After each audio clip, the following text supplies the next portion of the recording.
Hello दोस्तों, कैसे हो? आई होप सब ठीक होंगे। दोस्तों, आज थ्योरी की जो क्लास है हमारी सेकंड क्लास होने वाली है, जो हमने फिर से दोबारा से स्टार्ट की है और अब की बार गहराई से हमने हर टॉपिक को कवर करेंगे। और बाकी अगर एक्स्ट्रा पढ़ना चाहो तो ऑलरेडी हमने 42 टॉपिक एच ए और ओ टी करवा रखे हैं। और अब जो मैं एडवांस लेके चल रहा हूँ वो एच ए और ओ टी के लिए तो है ही, लेकिन आप अगर नर्सिंग ऑफिसर वगैरह इनके लिए भी इम्पोर्टेंट है।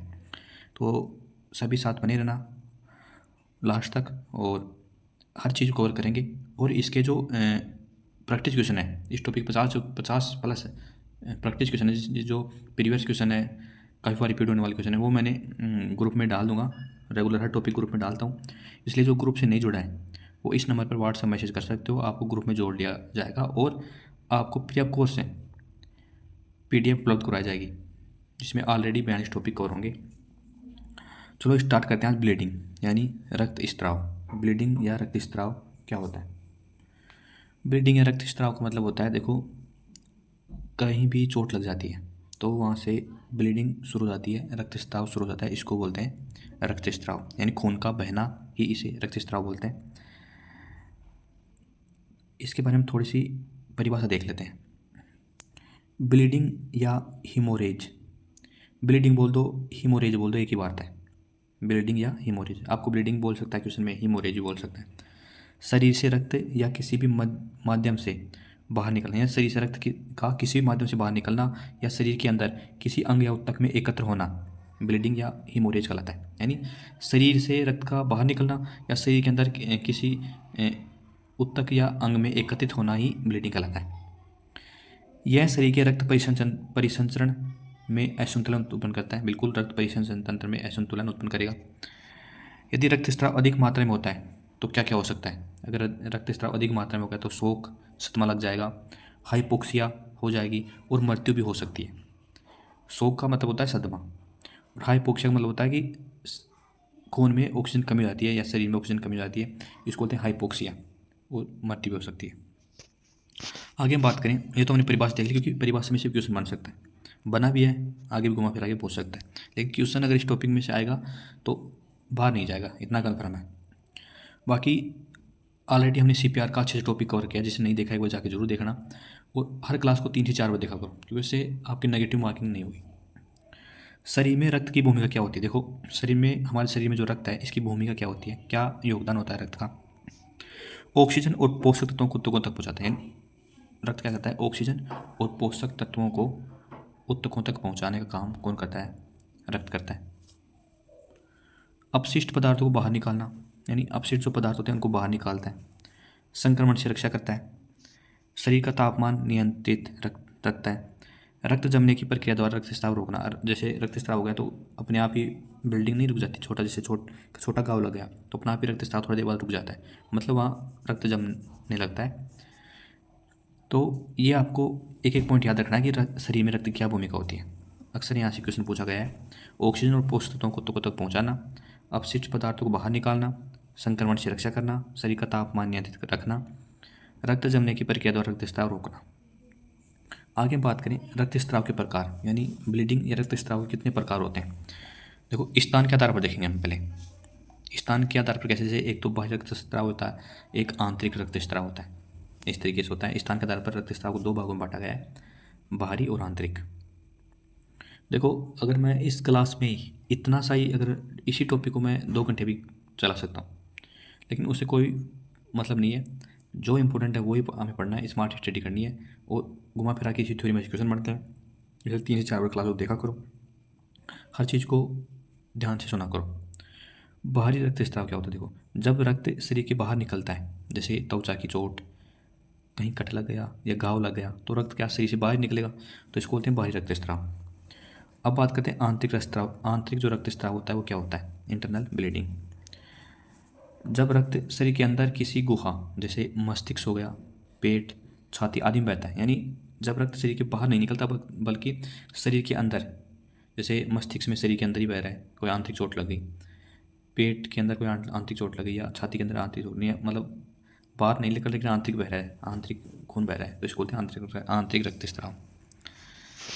अब हमने स्तन के आधार पर रक्तस्राव 2 प्रकार का देख लिया, आंतरिक और बाहरी।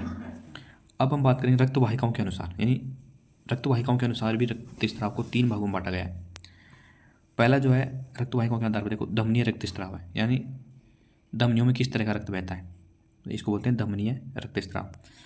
धमनियों में रक्त जो बहेगा ना वो चमकीला लाल, वो तेज फुहारे की तरह निकलता है। तो ये इंपॉर्टेंट याद रखना, यहाँ से क्वेश्चन पूछा गया है। जहाँ जहाँ से क्वेश्चन बनाया ना वो मैं आपको बता देता हूँ कि यहाँ से क्वेश्चन पूछा गया है। क्वेश्चन इस तरीके से कि धमनियों में रक्त किस प्रकार का होता है, तो चमकीला लाल होता है और तेज फुहारे के साथ बहता है। हर धड़कन के साथ भाव बढ़ता घटता है, यानी हर धड़कन के साथ भाव बढ़ेगा भी घटेगा भी, और बहुत खतरनाक होता है, यानी जो धमनी जो रक्तस्राव है वो सबसे ज़्यादा खतरनाक यही है। अब आगे हम बात करें सीरा रक्तस्राव। सीरा रक्तस्राव क्या होता है, देखो इसमें गहरा लाल रक्त में धीरे धीरे लगातार बहता है। तो ये याद रखना, ये यहाँ से क्वेश्चन बना है कि सिराओं में रक्त किस तरीके का बहता है, गहरा लाल होता है और बिल्कुल धीरे धीरे बहता है। रोकना अपेक्षाकृत आसान है, यानी सिराओं में रक्त अगर बह रहा है तो इसको हम आसानी से रोक सकते हैं। आगे हम बात करें केशिकीय रक्तस्राव क्या होता है। मामूली रक्तस्राव जैसे खरोच, चोट, छोटे घाव, इनको बोलते हैं केशिकीय रक्तस्राव। इस तरीके से आपको तीनों याद रखना है, सिरा भी, धमनिया भी और केशिकीय भी। केशिकीय में क्या होता है, मामूली रक्तस्राव होता है, जैसे खरोच हो गया, छोटे घाव हो गए, स्वयं रुक सकते हैं। केशिकीय में जब रक्तस्राव होता है वो स्वयं रुक जाता है। आगे हम बात करें समय के आधार पर, देखो हमने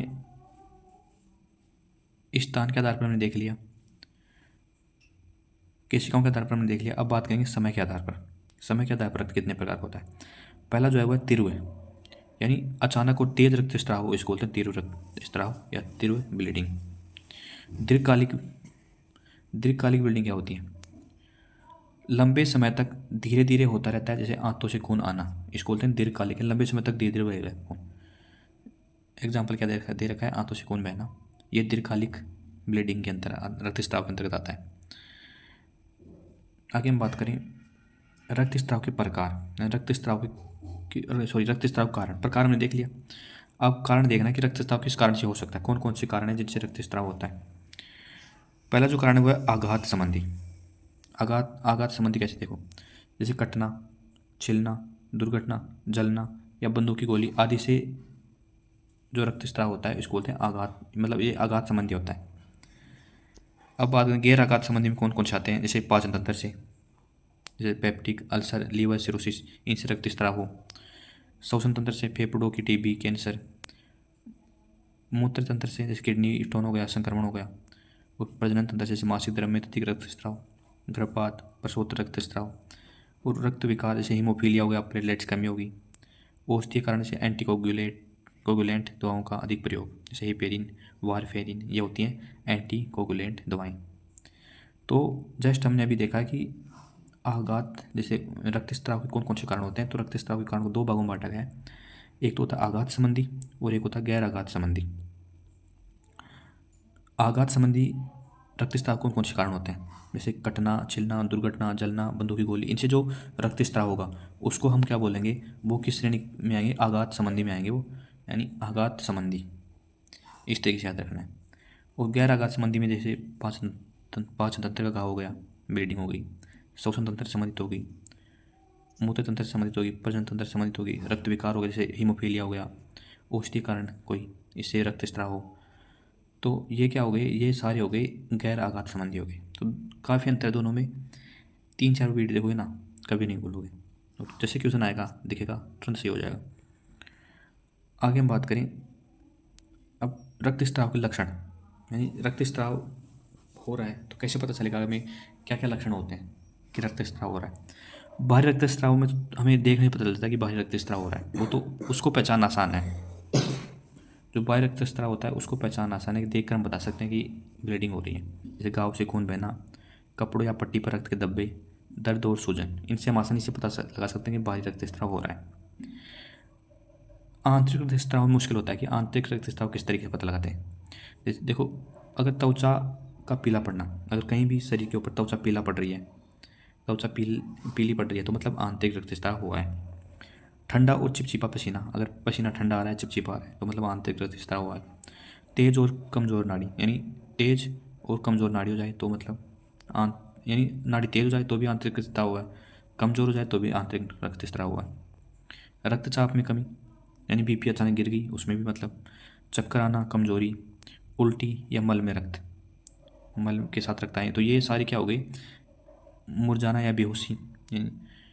तो ये सारे कारण जो हो गए ना वो आंतरिक रक्तस्राव हो गए। तो सबसे मुश्किल पहचानना होता है आंतरिक रक्तस्राव को, बाकी बाहरी रक्तस्राव को तो हम वैसे ही देख के बता सकते हैं। तो दोनों में अंतर याद रखना कि कौन कौन से कारण होते हैं, पहचानने के लक्षण कौन कौन से होते हैं। आगे हम बात करें रक्तस्राव के चरण, यानी रक्तस्राव के 3 चरण होते हैं। देखो, प्रतिशत के आधार पर रक्तस्राव को 3 चरणों में बांटा गया है। देखो, हल्का होता है, एक मध्यम होता है और एक गंभीर होता है। यानी देख के बता सकते हैं कि ये हल्का रक्तस्राव हुआ है या मीडियम है या गंभीर है। मतलब यदि ये रक्तस्राव पूरे शरीर का जितना रक्त है उसका अगर 15% बह जाए तो मतलब हल्का रक्तस्राव है, कोई टेंशन की बात नहीं है, मतलब हल्की कमजोरी आएगी। अगर पूरे शरीर के रक्त का 15 से 30% रक्त बह गया तो मतलब मध्यम है, इसमें चक्कर आना, बीपी कम होना, ये कारण हो सकते हैं। गंभीर रक्त यानी 30% से अधिक अगर रक्तस्राव हुआ है तो मतलब स्थिति कैसी है, गंभीर है। यानी टोटल 100% अगर रक्त है उसमें 30% बह गया तो मतलब मरीज़ गंभीर है, यानी उसको शॉक भी लग सकता है, बेहोश भी हो सकता है। तो 15% तक रक्त में हल्का, 15 से 30% तक मध्यम और 30% से अधिक है तो गंभीर। तो ये इन श्रेणियों में इनको बांटा गया है, 3 श्रेणियों में। आगे हम बात करें प्राथमिक उपचार, यानी रक्तस्राव हो रहा है तो हमें प्राथमिक उपचार क्या करना है। घाव पर सीधा दबाव डालेंगे, यानी जहाँ भी रक्तस्राव हो रहा है प्राथमिक उपचार में क्या करेंगे, जहाँ भी रक्तस्राव हो रहा है उस घाव को ढक देंगे, अच्छे से कस के बांध देंगे, यानी सीधा दबाव डालेंगे। साफ कपड़े या स्टेराइल गॉज से उसको दबा देंगे। ऊंचाई पर रखेंगे, यानी घायल अंग को हृदय से ऊपर उठाएंगे, यानी कुछ हाथ से बह रहा है या पैर से बह रहा है तो उसको हृदय से ऊपर उठा देंगे, क्योंकि ऊपर उठेगा तो रक्त कम बहेगा जहाँ भी कट लगी। आगे बात करें टूर्निकेट, अंतिम उपाय के रूप में उपयोग करें केवल लिम्ब में। ये टूर्निकेट क्या करता है, रक्तस्राव को रोक देता है। घाव को साफ करें और बांधें, मरीज को आराम दें, पानी या भोजन न दें। यानी मरीज को रक्तस्राव हो तो आराम देना है, उसे पानी या भोजन नहीं देना है। इस तरीके ये याद रखना, यहाँ से क्वेश्चन पूछा गया है। शोक से बचाव के उपाय करें, तुरंत अस्पताल पहुँचाएँ। ये क्या है, हमें प्राथमिक उपचार के रूप में एंड टाइम पे करना है जो मैंने बताया है। इसमें से क्वेश्चन बनेगा कि इसमें से कौन सा रक्तस्राव के समय करना चाहिए या कौन सा नहीं करना चाहिए, इस तरीके से घुमा देता है क्वेश्चन को। अब अस्पताल में नर्सिंग प्रबंधन क्या है। अस्पताल में जो नर्सिंग कोई कर्मचारी है या एचए की पोस्ट पे है या ओटी की पोस्ट पे है तो उसे क्या करना है, उसकी भूमिका क्या रहेगी। देखो,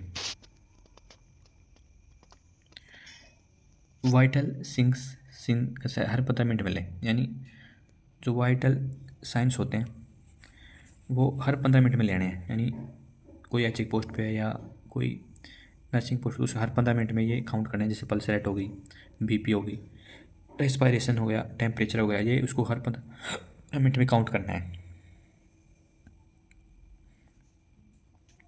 घाव का निरीक्षण करें, घाव का हमें निरीक्षण करना है, रक्तस्राव रुका है या नहीं रुका।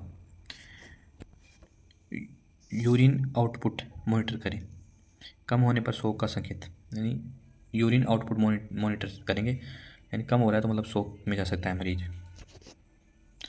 डॉक्टर को रिपोर्ट करें यदि रक्तस्राव नहीं रुक रहा है, बढ़ रहा है तो हमें तुरंत, अगर एचए की पोस्ट पे हो तो आप नर्सिंग कर्मचारी या डॉक्टर को बोलोगे, और कोई नर्सिंग कर्मचारी है तो वो भी डॉक्टर को बोलेगा। आगे हम बात करें मेडिकल मैनेजमेंट। मेडिकल मैनेजमेंट में क्या क्या यूज़ में ले सकते हैं। आईवी लाइन लगाकर फ्लूइड, यानी आईवी लाइन लगाकर फ्लूइड चढ़ा सकते हैं, जैसे नॉर्मल सलाइन ये हम चढ़ा सकते हैं, उससे मरीज को आराम मिलेगा।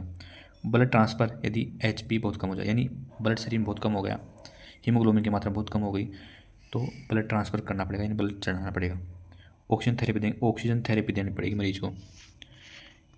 हीमोसेटिक ड्रग्स कौन कौन से होते हैं। देखो, हीमोसेटिक ड्रग्स होते हैं जैसे विटामिन के, ट्रानेक्सिमिक एसिड, ये क्या हो गए, इनको बोलते हैं हीमोसेटिक ड्रग्स। हीमोसेटिक ड्रग्स यूज में लेंगे। एंटीबायोटिक्स इन्फेक्शन रोकने के लिए कुछ दवाएं देंगे, तो ये दवाइयाँ ओनली डॉक्टर की सलाह के अनुसार ही देनी है। आगे बात करें नर्सिंग एक्शन क्या करना है। देखो, मरीज को आरामदायक स्थिति में रखें, कपड़े और पट्टियाँ बदलें यदि भीगी हो तो। डॉक्यूमेंटेशन है, रक्तस्राव की मात्रा समय, उपचार सब लिखें, सब मेंटेन करने पड़ेगा। कितना रक्त स्तर, कितना % बहा है, किस समय पर क्या, किस समय पर कौन सी घटना हुई है, उपचार में हमने क्या क्या उपचार किया है, सब कुछ रिकॉर्ड करना पड़ेगा। मरीज और परिवार को मानसिक समर्थन देंगे। डॉक्टर्स ऑर्डर्स का पालन करेंगे। ये क्या हो गई, नर्सिंग कर्मचारी की भूमिका हो गई या HA की भूमिका हो गई। जटिलताएं क्या क्या हो सकती हैं ब्लीडिंग में। Hypovolemic shock. हाइपोवोलेमिक शॉक क्या होता है। हाइपोवोलेमिक शॉक होता है मतलब शरीर में ऑक्सीजन कमी हो जाती है और हीमोग्लोबिन कमी हो जाती है, इसको बोलते हैं। ऑर्गन फेलियर्स यानी किडनी, मस्तिष्क आदि ऑर्गन्स फेल हो जाते हैं, ये जटिलताएं इसमें होती हैं ज़्यादातर। एनीमिया यानी खून कमी हो जाती है। डेथ यानी डेथ भी हो सकती है यदि उपचार समय पर नहीं दिया जाए तो ये क्या हो गई, इसकी जटिलताएं होगी, यानी ज़्यादा समस्याएं ये हो जाती हैं ज़्यादा ब्लड बह जाए तो। निवारण क्या करना है हमें, उपचार क्या करना है, चोट से बचाव करें। सर्प ऑब्जेक्ट सावधानी से प्रयोग करें, यानी सर्प ऑब्जेक्ट्स का मतलब क्या होता है, नुकीली चीज़ें। सर्प ऑब्जेक्ट्स का मतलब होता है नुकीली चीज़ें, सावधानी से प्रयोग करें। एंटीकोगुलेंट दवाओं की मात्रा डॉक्टर के अनुसार दें। एंटीकोगुलेंट दवाएं मैंने जस्ट अभी थोड़ी देर पहले बताया, जैसे विटामिन के हो गई, ये एंटीकोगुलेंट्स दवाओं के अंतर्गत आते हैं। तो एंटीकोगुलेंट दवाओं की मात्रा डॉक्टर के अनुसार प्रयोग करेंगे। विटामिन के युक्त भोजन लेंगे, हरी सारी सब्जियाँ, पत्तेदार साग। नियमित स्वास्थ्य जांच कराएंगे, ये क्या हो गई, इनके निवारण में उपचार करना है। अब निष्कर्ष क्या निकलता है, रक्तस्राव एक आपातकालीन और गंभीर स्थिति है। बिल्कुल अगर समय पे उपचार नहीं मिला तो मरीज की डेथ हो सकती है, यानी आपातकालीन है और गंभीर स्थिति भी है।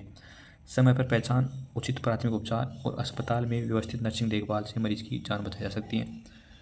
नर्स का कर्तव्य है कि वह तुरंत कार्रवाई करे, रिपोर्ट दे और मरीज को शारीरिक और मानसिक सहायता प्रदान करे। तो ये टॉपिक हमने अच्छे से कवर किया है।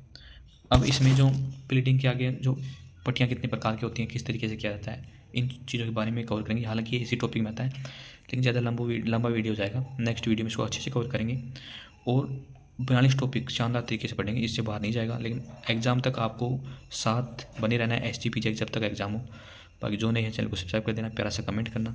जिसको नोट्स चाहिए आप व्हाट्सएप मैसेज कर सकते हो, ग्रुप में जोड़ दिया जाएगा। धन्यवाद।